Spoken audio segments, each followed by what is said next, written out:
Transitioning for Teens with Disabilities, Parents' Perspectives.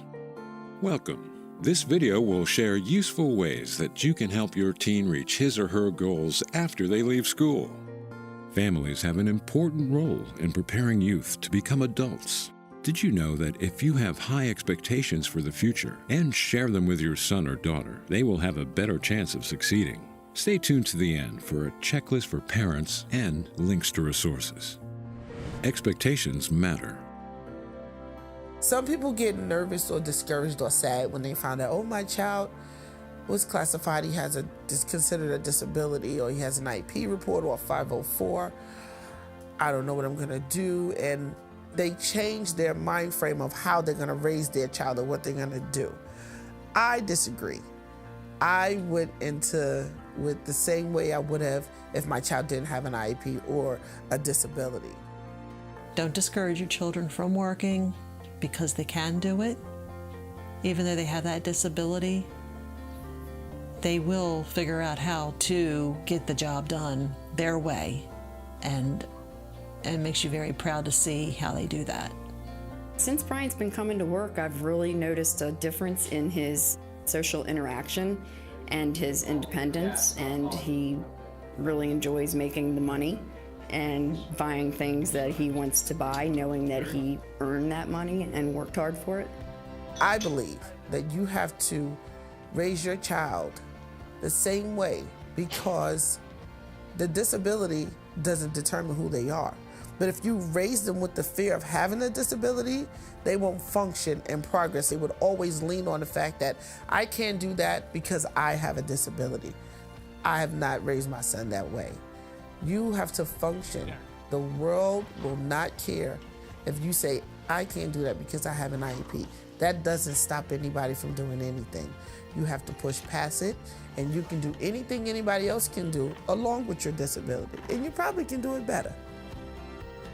Participate in IEP transition planning.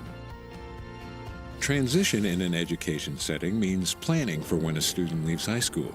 In Maryland, when a student turns 14, the Individual Education Program, or IEP, must include transition goals and plans on how to reach those goals.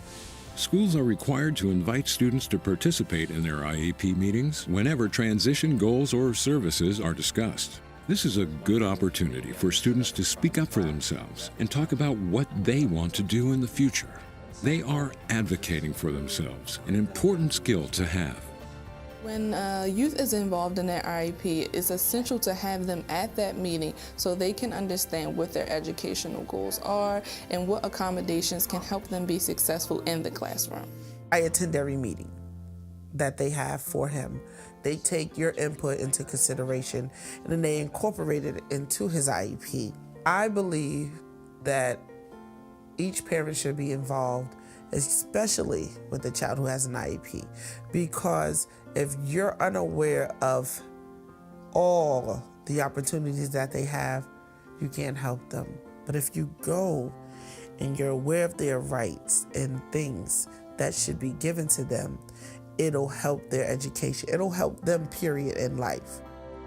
I recommend going to all of the IEP meetings because they have specific goals that are made for your child and what they're going to be taught in school. And definitely go to all of the meetings because you really want to know what your child needs to learn and what their goals are. Services and supports.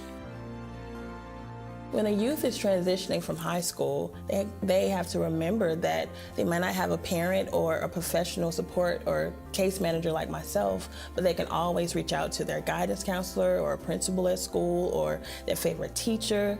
They can reach out to the university's disabilities services if they need those, or even an academic advisor. Take full advantage of the program. Everything that's being given to you, you never know what can come out of it. But in my case, nothing but positive things came out of it. They helped him form a resume.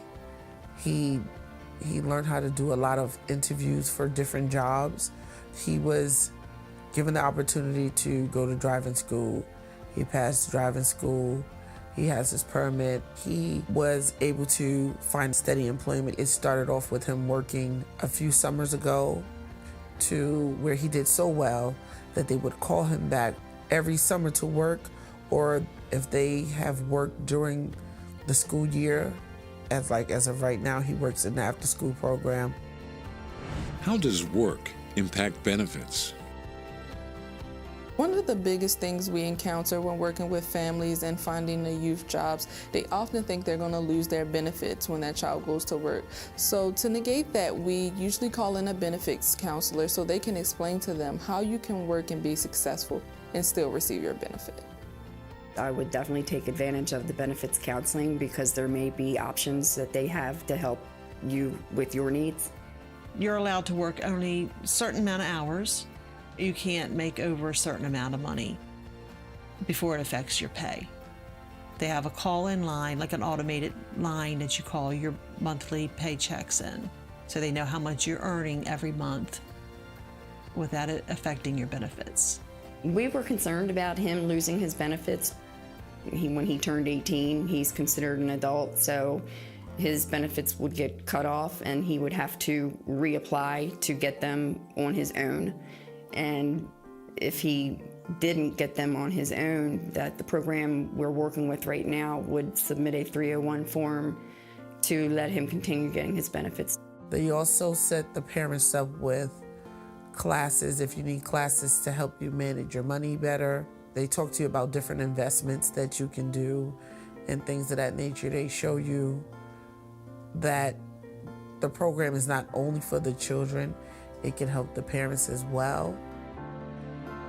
Your role is vital. They help you as much as they possibly can. You just have to follow through on your end and do what it is that you need to do for the child, as in backing the child, giving that child that support, knowing that they can do it when things are provided for them. When the younger kids see the benefits that the older one has had through the program, it makes them think, well, if my brother can do it, I can do it. I am very happy with the way things have been going with Brian. I know that all he needed was somebody to give him a chance, and once they gave him a chance, he could show them what he could do, and that has happened for him. And I'm very pleased with where he's working and who he's working with. Sam has really taken him under his wing and shown him the ropes, and I am just very proud of him. Transition checklist for families of teens with disabilities. Set high expectations. Help your teen develop social skills and work skills at home. Get involved in your teen's transition plan. Encourage your teen to speak up and develop goals. Support your teen to get work experience. Learn how special education and adult services differ. Learn how teens can earn money and keep SSI and medical benefits. Prepare for Social Security's age 18 redetermination. Learn about options, work, college, training, and community living. Contact Doors about pre-employment transition services. Look into Maryland Able. Save money without impacting benefits. For more information, visit the Maryland Transition website at https://mdtransitions.org.